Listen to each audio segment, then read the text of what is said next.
वीर दल रहा रहेगा प्राण आर्यों का, इससे ही होना है नवनिर्माण आर्यों का।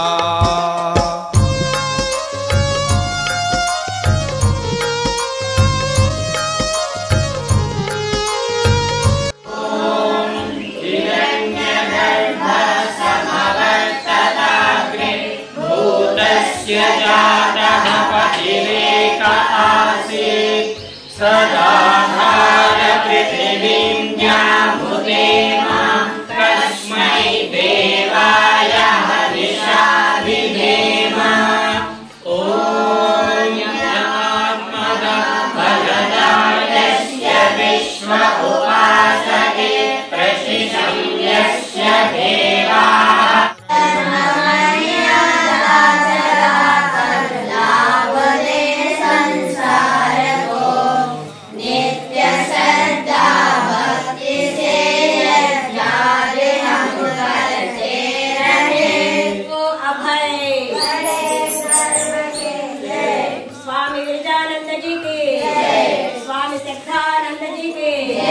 स्वामी दयानंद सरस्वती जी के, पंडित गोपदेव शास्त्री जी के, आश्रम स्थापक सत्यनारायण गारी के, मर्यादा पुरुषोत्तम श्री रामचंद्र जी के। आर्य वीर दल देश भक्त वीरों की टोली है, दायर की छाती में, दायर की छाती में ऊधम सिंह की गोली है, ऊधम सिंह की गोली है, ऊधम सिंह की गोली है।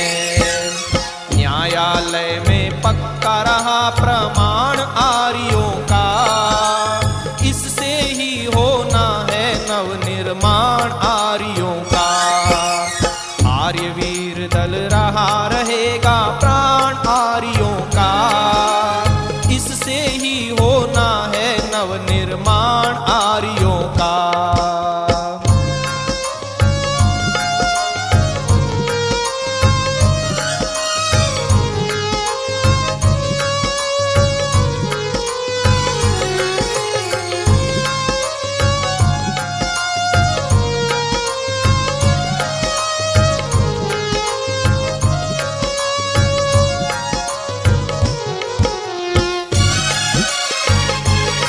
రాష్ట్రపతిగా ఉన్నటువంటి రోజుల్లో, ఓకేనా, అతడు రాష్ట్రపతిగా ఉన్నటువంటి రాష్ట్రపతి అంటే ఎవరు?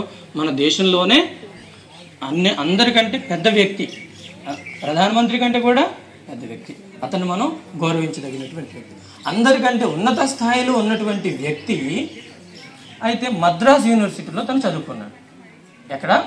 మద్రాస్ యూనివర్సిటీలో ఏం చేశాడు? ఈ ఇంజనీరింగ్ చేశాడు.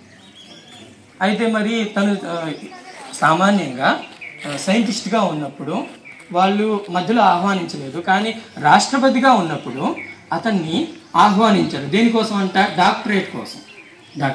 డాక్టరేట్ ఉపాధి తనకి ఇవ్వడం కోసం ఎవరిని ఆహ్వానించారు? చెప్పండి. అబ్దుల్ కలాం గారిని ఆహ్వానించారు. నేను ఈ సందర్భం ఎందుకు చెప్తున్నానంటే, గురువుల పట్ల గొప్ప వ్యక్తుల ఆహ్వానించినప్పుడు అతడు ఎంత గొప్ప స్థాయిలో ఉన్నప్పటికీ కూడా ముందుగా వారికి చదువు చెప్పినటువంటి గురువుగారు ఉన్నారే, గురువుగారు ఎక్కడున్నారో తను సొంతగా వెళ్ళి వెతుక్కున్నారు. ఎక్కడున్నారు మా గురువుగారు అనుకుంటూ. తను కావాలనుకుంటే అతని దగ్గర ఫోర్స్ ఉంటుందా లేదా? ఒకసారి మా గురువుగారు ఎక్కడున్నారో అదే ఒక ప్రాంతంలో ఉంటారనుకుంటూ వెళ్ళి వెతకమని చెప్తారు. అలా చేయలేదు. తనే స్వయంగా వెళ్ళి వాళ్ళ గురువుగారు ఇంతకుముందు ట్యూషన్ చెప్పేవారు కదా, ఆ గురువుగారు ఇల్లు ఎక్కడుందో వెతుక్కున్నారు. వెతుక్కున్న తర్వాత మరి ఇంటికి వెళ్ళి తలుపు తట్టి గురువుగారు నన్ను గుర్తుపట్టారా అని అడుగుతున్నారు గురువుగారిని. తను ముసలివారు కాబట్టి నాన్న ఎవరో నాకు తెలీదు అని అంటాడు. మరి తెలియనప్పుడు ఒకప్పుడు మీరు నాకు విద్యను బోధించారే అబ్దుల్ కలాం అని అంటారు. కాదు, ఏమన్నాడు చెప్పండి ఒకసారి. ఒకప్పుడు మీరు నాకు చదువును బోధించారే అబ్దుల్ కలాం అని అంటారు. చెప్పండి ఏమన్నారు? అబ్దుల్ కలాం. కావాలనుకుంటే నేను రాష్ట్రపతి, ఈరోజు గొప్పగా ఎదిగిపోయాను అనుకుంటూ గర్వంగా మాట్లాడగలుగుతారా లేదా? లేదు. గురువుల దగ్గర మనం ఏ విధంగా ఉండాలి? వినయంగా ఉండాలి.